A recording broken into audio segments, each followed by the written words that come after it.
Do you remember the tale? The tale of the Keyblade War. The warriors of light. They chose to ravage themselves. Tear each other apart to the last piece of flesh. In order to take the ultimate prize.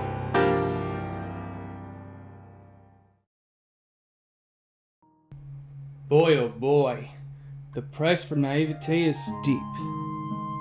Hello everyone, Killer Critic here, and it's been a while since I've given an update on this channel, and it's a good time to say where we are at with the series, or should I say, episodes. First, let me be clear with those of you that have been watching and waiting. Thank you. I'm sorry the project has taken so long to get off the ground, but as I said, I was in over my head and announced it way too early. But now we've made some real progress over the direction of the series and what our first episode will be. When it comes in regards to the first episode and why it was taking a long time, it's because we constantly had to update and improve the screenplay and writing, not just because of how much we've altered the characters from what we planned originally, but also because of the directional shift in the storytelling department. In the original drafts, I was far too ambitious with the sense of where I wanted the story of Cage 3 to go, to the point where it got needlessly convoluted, yes, even for this series, needlessly dark at points, and generally just didn't fit the mood of a Kingdom Hearts game at all to begin with. Starting with the characters. In the OG draft, I basically gave Sora hero syndrome, including wanting to explore worlds just because, and an obsession with reviving Roxas. As my editor said, this isn't really Sora at this point, and coming on from this... Nothing's changed, huh? Nope. Nothing will. What a small world. But part of one that's much bigger. Yeah. Message received. And it's thanks to my editors that I smartened up and realized my mistakes. There was also the addition of a new plotline that was really trying way too hard to push the series in a darker direction. It was the addition of Sora's mother being a crucial plot point character.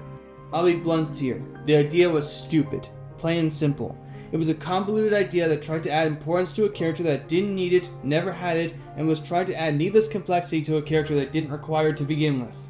And as mentioned in the last update, certain worlds just didn't work at all. The Lilo and Stitch revisit didn't work. Toy Box? Its story is a literal wild goose chase and can't function in the context of this new story here. Pirates? Iffy on that one, but put a question mark on it. Monstropolis? Has better potential in many ways than Toy Box, but definitely would have fit better if it was in a previous game. In regards to another issue, was the pacing. I had trouble figuring out how to pace the story out properly, as some story outlines were either resolved too quickly in the story, or too far into it for it to work. And that's on top of the less than stellar working conditions at home at the time. In short, time management wasn't my strong suit at the time. It wasn't just that though. Creative differences were also a factor, given how we had switches a couple of times on whether we wanted to keep the OG drafts. Some of us agreed with the OG drafts, and one of us didn't. And ultimately, I had to do the right thing, despite the huge ego I used to have, and try again with the new draft. Drawing was also a major factor into the delays as well, since a lot of my character designs, i.e. all of them, just straight up sucked. Lots of issues with facial expressions and body types I was drawing on. Basically, my issues were learning the fundamentals. And on top of that, I had an over-reliance on a blur filter that I used to try making the line art look better and closer to DBS's art style in the final arc. Once I stopped using it as a crutch, the art style looked a lot better. On top of that, actually learning how to do animation properly was one of the hardest parts of all, and if anything, actually makes me respect the hardworking animators in Japan for the work they put in on such short schedules.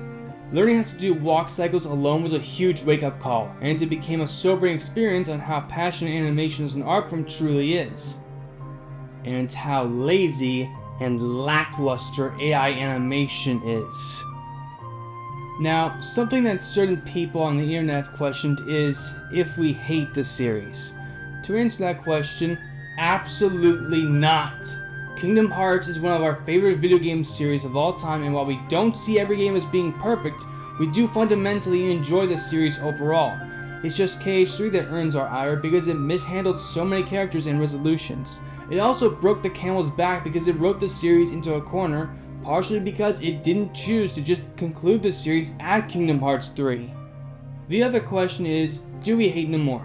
Not at all, because there's so many other factors at play for Kingdom Hearts 3's failure that it would be simplistic to blame it all on one man. Writers, editors, producers, executives, Disney itself, there's a lot at fault for KH3 dropping the ball. Some people would say that your expectations were too high. Is it really too high to expect that Kairi not be wasted over and over and over again? Is it too much to expect Riku, a full-fledged master who defeated Ansem, Seeker of Darkness, and fought alongside Sora as an equal, not be a punching bag for the entire game? Is it too much to expect that Aqua not turn into an idiot that lets herself get beaten or given a half-baked PTSD plotline that goes absolutely nowhere? Is it too much to expect that when you give Axel and Kairi a separate training room with infinite time, you allow them to actually contribute hugely in the final battle instead of just filling a roster number or serving as a glorified Koopa coin and just being meat shields for the villains? Is it really too much to expect that when you put all these characters on this cover after building them so much through the previous games, with all the excellent character dynamics and story moments, that you treat these characters right? Take Axel, for example. He's the perfect example of what I'm talking about here. Axel has been established as one of the most skilled and dangerous combatants in the entire series. He was able to make Marluxia resort to using Naminé as a hostage, and Marluxia was specifically stated by Nomura to be the most powerful organization member before Roxas and Zenith.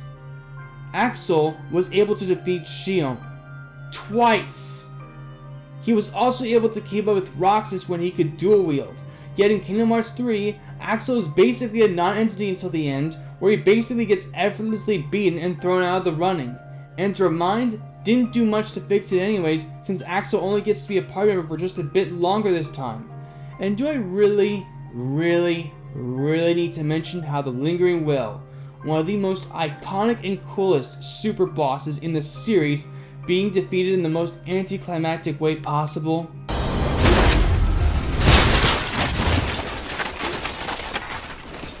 With our KH3 fan series, making said series the best it can be is our top priority, and to give the truly satisfying conclusion to these characters the fans deserve. Some people would ask us why we don't just move on, and I would reply that we did do just that. We did move on. The whole point, though, of why we're doing this is very simple. We love Kingdom Hearts, we love its universe, and we love its stories and characters. The journeys these characters have gone on have stuck with us since we were kids. We all remember the iconic "My friends are my power" scene. We all remember Sora's incredible first clash with the organization in Chain of Memories. We all remember the spectacular conclusion of Kingdom Hearts 2. We all remember the beautifully tragic story of the Seesaw Trio. We all remember the heart-pumping showdown between Aqua and Xehanort in Radiant Gardens.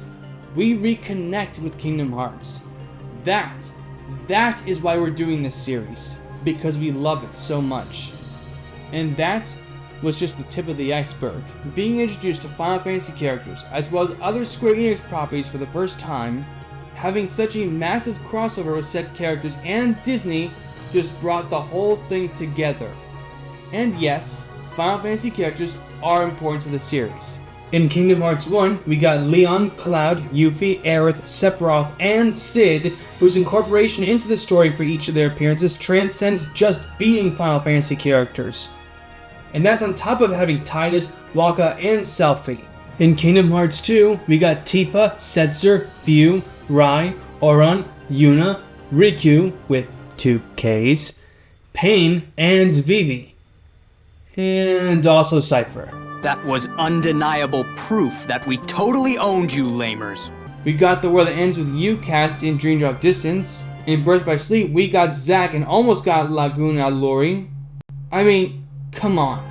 We can't add anyone new for Kingdom Hearts 3 or bring back any of the ones I just mentioned? Or hell, why not add other Final Fantasy characters into the series like Lightning? Or maybe bring in different Square Enix properties like Drekken or Nier Automata or Dragon's Quest or Chrono Trigger. That'd be awesome to see. I wonder who keeps saying we don't need Final Fantasy characters.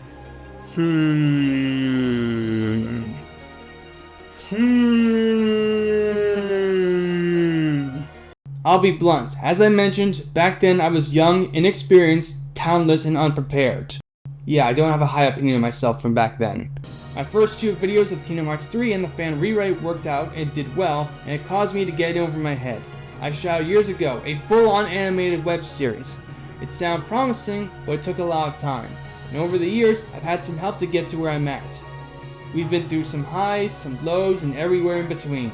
So for now, our main focus is to get out 3 different prologue episodes so we can see what you guys think. Now for the first one...